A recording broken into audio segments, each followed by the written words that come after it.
La segunda mitad del siglo XIX significa el comienzo de la organización del Estado Nacional, con sus antecedentes, por supuesto, que existieron, pero a partir del dictado de la Constitución de 1853, 60, la incorporación de Buenos Aires y el predominio de Buenos Aires, que todo eso se dilucida en esa década, del 53 al 62, a partir de Pavón ya hay un predominio, una élite que se consolida luego como continental, luego de la guerra o subcontinental con la barbarie de la guerra del Paraguay. Pero hay un modelo. Ese modelo era compatible con lo que pasaba en el mundo. La división internacional de trabajo, la existencia de países productores de materia prima y países industriales, también con las ideas del siglo XIX. La conferencia de Berlín 1884, que se reparte entre las potencias europeas del África, bueno, es un ejemplo de no solo la política y la economía de la época, sino de la mentalidad. Mentalidad a la que no son ajenos los estudios de la época, el positivismo, como filosofía complementaria también del ideario liberal. Darwin y el proceso de darwinización de los estudios sociales, o sea, aplicar la idea de la selección de especies, adaptación, supervivencia del más fuerte, a los procesos sociales. Para decirlo en términos más concretos, el racismo, las ideas racistas de superioridad y supremacía, el etnocentrismo, todo eso predomina en esa época, son las ideas y las mentalidades predominantes, que de una forma o de otra, se van a extender por el mundo y el proceso argentino no es ajeno a esas ideas y a esas mentalidades predominantes. Por eso la importancia de la disidencia expresada en un Martín Fierro que es contradictorio en distintas cuestiones, por ejemplo, en el tratamiento del indio, pero sin embargo desnuda a la vez una serie de verdades acalladas por el pensamiento dominante. Dijimos ya que los lemas idea-fuerza que van a predominar en la historia argentina de esa segunda mitad del siglo XIX son tres: civilización o barbarie, de Sarmiento, gobernar es poblar, de Alberdi, y paz y administración, de Roca. Es decir, las dos generaciones, la del 37 y la del 80, que una anticipa, idealiza y la otra ejecuta. Dijimos también la importancia de Alberdi traído al presente por cómo expresa justamente una disidencia con lo que va a comprobar que va pasando en ese momento, y el desarrollo entonces del modelo agroexportador, el comienzo de la revolución tecnológica que supuso el ferrocarril, la construcción de los puertos y la inversión, por supuesto, del capital extranjero, fundamentalmente británico, para poder levantar de la nada un país productor de materias primas que exportaba para el mundo. Hay un avance económico significativo que se puede comprobar por todos los registros estadísticos de la época de la exportación, de la lana en primer lugar, de los ovinos, pero luego también, por supuesto, de las carnes y cereales en general. El modelo agroexportador empieza a funcionar. Una ciudad como Rosario, en la que estamos, es un ejemplo de ese crecimiento, que para agosto de 1852, cuando es declarada ciudad, era una aldea grande, y que en pocas décadas se convierte en una ciudad con teatros a la europea, con un movimiento cultural y con una inmigración creciente, es decir, la parte económica por un lado y el crecimiento demográfico por el otro, con una segunda matriz que impacta evidentemente sobre las mentalidades argentinas. En 1853 la población argentina era aproximadamente de 1.000.000 de habitantes, de los cuales se reconocían 3.500 extranjeros. 60 años después, hacia 1914, la Argentina tenía 7 millones de habitantes, de los cuales la mitad, sobre todo en las principales ciudades, eran extranjeros. Es decir, que el gobernar es poblar y el traer la inmigración fue una realidad. Como los datos estadísticos de crecimiento económico, de instalación de las líneas férreas, que cada gobierno durante 60 años aumenta, también fue una realidad la inmigración, el impacto que tiene tanto desde el punto de vista social como desde el punto de vista cultural. Por eso dijimos que el siglo XIX va a terminar con una paradoja que es la paradoja del inmigrante. La llegada de inmigrantes trajo lo que quería la generación del 37 y la generación del 80, es decir, la mano de obra, la ocupación del territorio, el desplazamiento del dominio indígena originario a partir de las sucesivas campañas defensivas, como el caso de Alsina,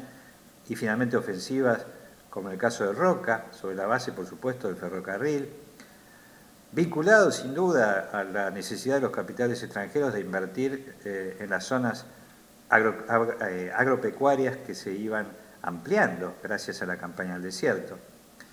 Independientemente de toda otra consideración que es válida desde el punto de vista social y humano, de cómo se hizo esa campaña, de lo que significó el desplazamiento de las tribus y la justicia o injusticia de los repartos que se hicieron, es evidente que el Estado es territorio, población y poder, y que ese Estado se terminó de constituir a partir de la campaña del general Roca de ocupación del territorio, de también evitar la injerencia que podía tener los países fronterizos en el sur y en el norte respecto de las fronteras del país, y esa ocupación del territorio, necesaria para constituir el Estado, explica también, de alguna forma, esa época de profundas contradicciones, de una tecnología superior, tanto en el ámbito de las comunicaciones, los ferrocarriles, y una tecnología militar, los fusiles Remington utilizados, que ya se corresponden con un avance moderno para esa época, que no podía ser contrastado, evidentemente, por las tribus indígenas. Entonces, el modelo agroexportador, los capitales extranjeros, sobre todo británicos. Recordemos que aquí, nosotros estamos en la ciudad de Rosario, los puertos eran franceses. Es decir, que el ferrocarril inglés, los puertos franceses, más allá de que pudiera el Estado que se estaba constituyendo a través de créditos y a través de inversiones extranjeras por sí mismo invertir, pero es lo que se va a producir en esa segunda mitad del siglo XIX. ¿Un gran crecimiento económico? Sí. Hay estadísticas, pueden buscarlas, hay un gran crecimiento espectacular, crecimiento económico rápido, sobre todo de la mano, insisto, de los capitales extranjeros y de la decisión de una élite gobernante de ir por ese camino, como al mismo tiempo la mano de obra de la población inmigrante, la que se asentó en el área rural para trabajar en el campo, las que lograron ser parte de colonias agrícolas, como aquí en la provincia de Santa Fe,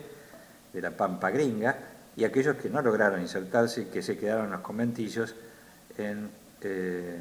esas habitaciones que no terminaban y que albergaban a tantísima gente en condiciones de absoluta injusticia. Justamente el modelo va a ser crisis por dos cuestiones que son muy evidentes.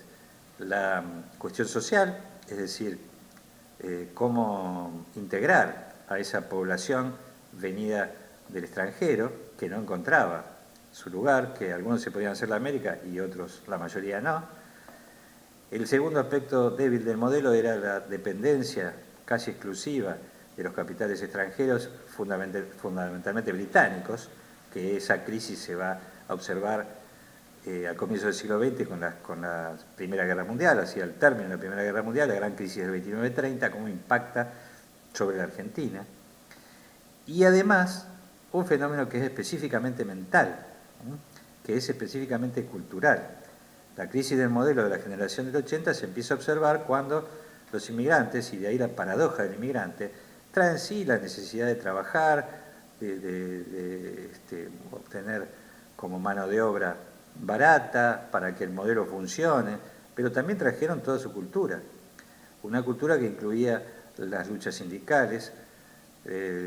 las ideologías, el anarquismo, el sindicalismo revolucionario, el socialismo en sus diversas variantes, el comunismo. Es decir, todo eso después de la segunda mitad del siglo XIX empieza a llegar con el inmigrante. La cultura también de participación política. En Europa ya existía la lucha por el sufragio universal, la lucha por el reconocimiento, y los antiguos imperios y sus mentalidades,